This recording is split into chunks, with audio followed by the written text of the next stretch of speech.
Hello and welcome to your new summer job at the new and improved Freddys Pizza. I'm here to talk you through some of the things you can expect to see during your first week here and to help you get started down this new and exciting career path. Now, I want you to forget anything you may have heard about the old location, some people still have a somewhat negative impression of the company. That old restaurant was kind of left to rot for quite a while, but I want to reassure you, Fazbear Entertainment is committed to family fun and above all, safety. They've spent a small fortune on these new animatronics. Facial recognition, advanced mobility, they even let them walk around during the day. Isn't that neat? But most importantly, they're all tied into some kind of criminal database so they can detect a predator a mile away. Heck, we should be paying them to guard you. Now that being said, no new system is without its kink. You're only the second guard to work at that location. The first guy finished his week, but complained about conditions. We switched him over to the day shift. So, hey, lucky you, right? Mainly he expressed concern that certain characters seemed to move around at night and even attempted to get into his office. Now, from what we know, that should be impossible. That restaurant should be the safest place on Earth. So while our engineers don't really have an explanation for this, the working theory is that the robots were never given a proper night mode. So when it gets quiet, they think they're in the wrong room. So then they go try to find where the people are, and in this case, that's your office. So our temporary solution is this. There's a music box over by the prize counter, and it's rigged to be wound up remotely. So just every once in a while, switch over to the prize counter video feed and wind it up for a few seconds. It doesn't seem to affect all of the animatronics, but it does affect one of them. And as for the rest of them, we have an even easier solution. You see, there may be a minor glitch in the system, something about the robot seeing you as an endoskeleton without its costume on and wanting to stuff you into a suit. So hey, we've given you an empty Freddy Fazbear head. Problem solved. You can put it on any time and leave it on for as long as you want. Eventually anything that wandered in will wander back out. Something else worth mentioning is kind of the quirky modern design of the building. You may have noticed there are no doors for you to close. But hey, you have a light, and even though your flashlight can run out of power, the building cannot. So don't worry about the place going dark. Well, I think that's it. You should be golden. Check the lights, put on the Freddy head if you need to. Keep the music box wound up. Piece of cake. Have a good night, and I'll talk to you tomorrow.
in the back room. Those are from the previous location, and we just use them for parts now.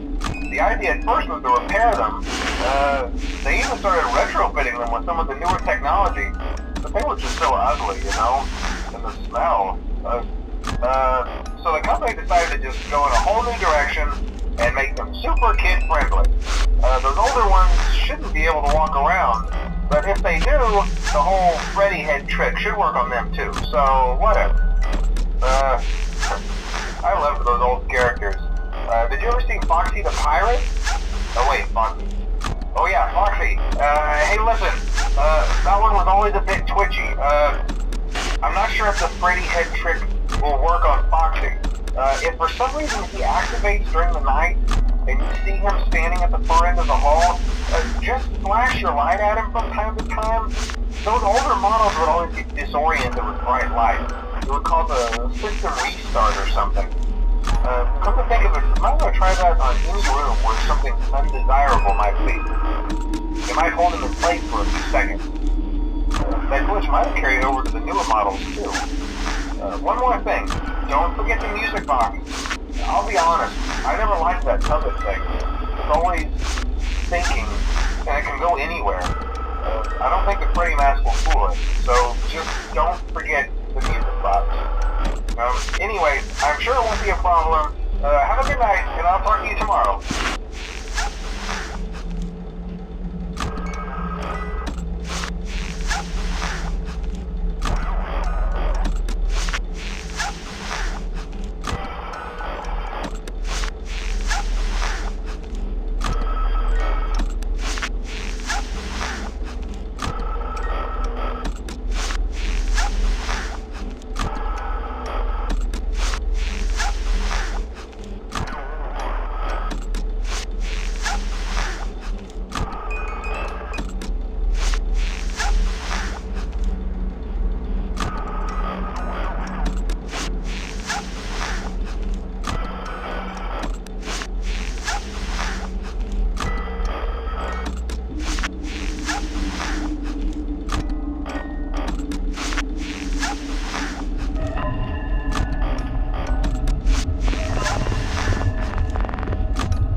Bye.